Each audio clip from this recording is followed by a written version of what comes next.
So yun na nga mga kabubog, nandito na nga tayo sa hakutan natin ng 4 at habang naghihintay tayo ng hakutin natin 4 ay nakita natin na nagkakamada sila ng kuan, ng bilog. At ang taas nito ay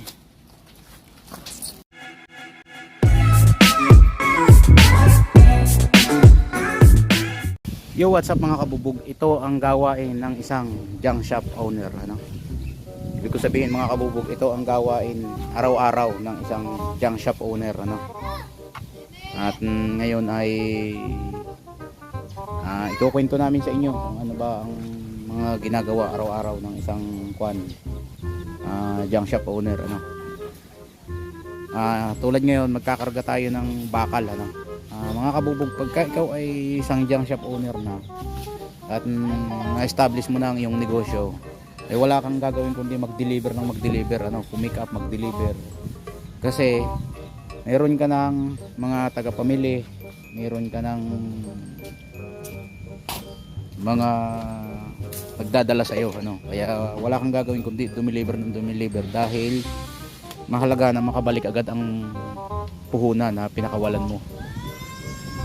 Kaya sa pagkakataong ito ay magde-deliver tayo, at samahan nyo ako sa buong maghapon at tingnan natin ang kapalaran natin sa araw na ito. So yun na nga mga kabubog, at makapag-deliver na nga tayo ng bakal, saglit lang, Kagandahan dito mga kabubog sa akin pag-deliver, pagkababa mo ng timbangan, pagpunta mo ng opisina, bayad ka agad, Kaya dito tayo nag-deliver sa pagkakataong ito. Ibang deliveran to mga kabubog. Okay, ngayon naman po ay pipick up tayo ng 4 sa Santo Tomas, 4 kantos at saka bubog. So kasama ko si Mrs. Okay, tara, let's go.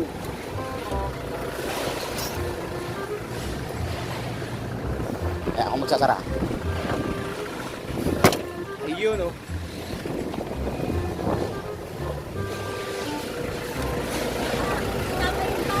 Ha? Dapat lang butukan to. Hindi. Sigurado ka ha. Oo, sigurado ako. Saan eh? Bayad. Ilagay mo nga yung ID ko sa wallet.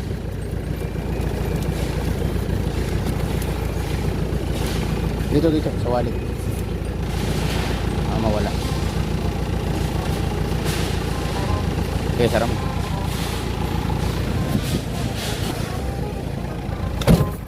Let's go. Okay na nga mga kabubog, nandito na nga tayo sa hakutan natin ng 4, at habang naghihintay tayo ng hakutin natin 4 ay nakita natin na nagkakamada sila ng ng bilog. At ang taas nito ay hanggang dibdib ko. Grabe. Ilang patong? 19. Tapos ang paganyan ay 22. Bali 418. Yung nagkakamada, nagtatali, nakaapak na, sa sobrang taas.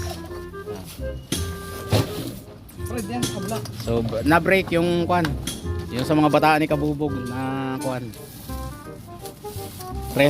sa isang sako. So madalas mga kabubog ay 108 lang, 156, 182 sa isang sako. So itong kanilang ginawa ay